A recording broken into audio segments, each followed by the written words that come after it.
ಎಲ್ಲರಿಗೂ ನಮಸ್ಕಾರ. ಇವತ್ತಿನ ವಿಷಯ ದುಡ್ಡೇ ಎಲ್ಲ ಅಲ್ಲ. ಸಾಮಾನ್ಯವಾಗಿ ಜಗತ್ತಿನಲ್ಲಿ ಏನೇ ವಸ್ತು ಕೊಂಡ್ಕೋಬೇಕಾದ್ರೂ ದುಡ್ಡು ಬೇಕು. ದುಡ್ಡು ನಮ್ಮ ಅವಶ್ಯಕತೆ ಅಂತ ಹೇಳ್ಬೋದು. ದುಡ್ಡಿಲ್ದೆ ಜಗತ್ತಿನಲ್ಲಿ ಏನೇ ವಸ್ತುವಾದ್ರೂ ಕೊಂಡ್ಕೊಳ್ಳಲು ಸಾಧ್ಯವಿಲ್ಲ. ದುಡ್ಡಿದ್ರೇನೆ ಜಗತ್ತು, ಆದ್ರೆ ದುಡ್ಡು ಎಲ್ಲ ಅಲ್ಲ. ನಾವು ಜೀವನದಲ್ಲಿ ಪ್ರತಿಯೊಂದು ವಸ್ತುಗಳನ್ನು ಕೊಂಡ್ಕೋಬೇಕು ಅಂದ್ರೆ ದುಡ್ಡೇ ಬೇಕು. ದುಡ್ಡು ಎಂದರೆ ಹಣ. ಜೀವಗಳ ಜೊತೆ, ಭಾವಗಳ ಜೊತೆ, ಮೆದುಳಿನ ಜೊತೆ ಆಟವಾಡುವ ಸಾಧನ ಎಂದು ಕರೆಯಬಹುದು. ದುಡ್ಡಿಲ್ಲದೆ ಜಗತ್ತು ನಡೆಯೋದಿಲ್ಲ. ಇದು ಸಾಮಾನ್ಯವಾಗಿ ಎಲ್ಲರಿಗೂ ಗೊತ್ತಿರುವ ವಿಷಯ. ದುಡ್ಡೇ ದೊಡ್ಡಪ್ಪ, ದುಡ್ಡೇ ಜಗತ್ತು, ದುಡ್ಡೇ ಎಲ್ಲ ಅಂತ ಹೇಳ್ತಾರೆ. ದುಡ್ಡು ಎಲ್ಲದಕ್ಕೂ ಸೂತ್ರಧಾರ ಅನ್ಬೋದು. ಎಲ್ಲದಕ್ಕೂ ದುಡ್ಡೇ ಬಂಡವಾಳ. ದುಡ್ಡು ದುಡ್ಡು ದುಡ್ಡು ದುಡ್ಡಿಲ್ದೆ ಜಗತ್ ನಡೆಯೋದಿಲ್ಲ. ದುಡ್ಡು ಬೇಕು ಜೀವನಕ್ಕೆ, ಆದ್ರೆ ದುಡ್ಡೇ ಎಲ್ಲ ಅಲ್ಲ, ಹಾಗೂ ದುಡ್ಡೇ ಜಗತ್ತಲ್ಲ. ನನ್ನ ಹತ್ರ 1 ಕೋಟಿ ರೂಪಾಯಿ ದುಡ್ಡಿರುತ್ತೆ ಅನ್ಕೊಳ್ಳಿ. ಎಷ್ಟ್ ದಿನ ಖರ್ಚು ಮಾಡ್ಬೋದು? ಅಮ್ಮಮ್ಮ ಮಾಡ್ಬೋದು, 1 ತಿಂಗಳು 2 ತಿಂಗಳು ಖರ್ಚು ಮಾಡ್ಬೋದು.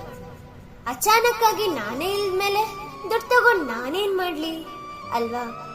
ದುಡ್ಡು ಎಲ್ಲದಕ್ಕೂ ಬೇಕು, ಆದ್ರೆ ದುಡ್ಡೇ ಸರ್ವಸ್ವ ಆಗಲ್ಲ, ದುಡ್ಡೇ ಜಗತ್ತಾಗಲ್ಲ, ದುಡ್ಡೇ ಪ್ರಪಂಚ ಆಗಲ್ಲ.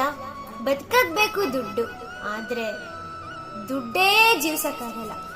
ದುಡ್ಡು ಕೊಟ್ಟಿ ಊಟ ಮಾಡ್ಬೋದು, ಆದ್ರೆ ದುಡ್ಡನ್ನೇ ಊಟ ಮಾಡಕ್ಕಾಗುತ್ತಾ? ಜೀವನದಲ್ಲಿ ದುಡ್ಡು ಮಿತಿಯಾಗಿರ್ಬೇಕು. ದೊಡ್ಡವರೇ ಹೇಳಿದ್ದಾರೆ, ಹಾಸಿಗೆ ಇದ್ದಷ್ಟು ಕಾಲು ಚಾಚು. ಹಾಗೆ ಅತಿ ಆದ್ರೆ ದುಡ್ಡು ಅಮೃತ ಕೂಡ ವಿಷವಾಗುತ್ತಂತೆ.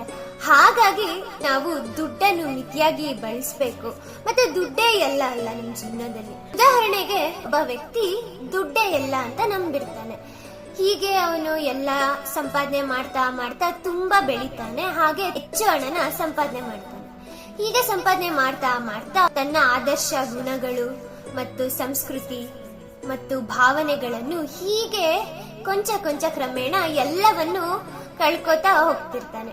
ಇವನ್ನೆಲ್ಲ ಕಳ್ಕೊತಾನೆ, ಆದ್ರೆ ಅತಿಯಾದ ಮೋಹ, ತುಂಬಾ ದುರಾಸೆ ಎಲ್ಲವನ್ನು ಹೀಗೆ ಆಕಾಶದೆತ್ತರ ಬೆಳೀತಾ ಹೋಗುತ್ತೆ.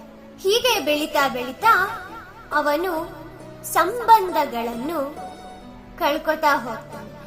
ಕೊನೆಗೆ ಎಲ್ಲ ಆಸೆಗಳನ್ನು ಪೂರೈಸುವ ವಸ್ತು ಎಲ್ಲವನ್ನು ಕೊಂಡ್ಕೋತಾನೆ. ಆದ್ರೆ ತನ್ನಲ್ಲಿರುವ ಭಾವನೆ, ಪ್ರೀತಿ ಎಲ್ಲವನ್ನು ದುಡ್ಡಿನ ಮುಂದೆ ಹೇಳ್ಕೊಂಡ್ರೆ ಅದು ಸ್ಪಂದಿಸುತ್ತಾ ಇಲ್ಲ. ಎಷ್ಟೇ ದುಡ್ಡಿದ್ರು ಏನ್ ಪ್ರಯೋಜನ? ಅವನು ತನ್ನ ಭಾವನೆಗಳನ್ನು ವ್ಯಕ್ತಪಡಿಸೋಕ್ಕಾಗಲ್ಲ, ಅವನು ಖುಷಿಯನ್ನು ಹಂಚ್ಕೊಳಕ್ಕಾಗಲ್ಲ.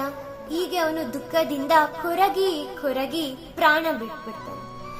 ಸೊ ಆಗ ಪ್ರಾಣ ಬಿಟ್ರೆ ಏನ್ ಪ್ರಯೋಜನ?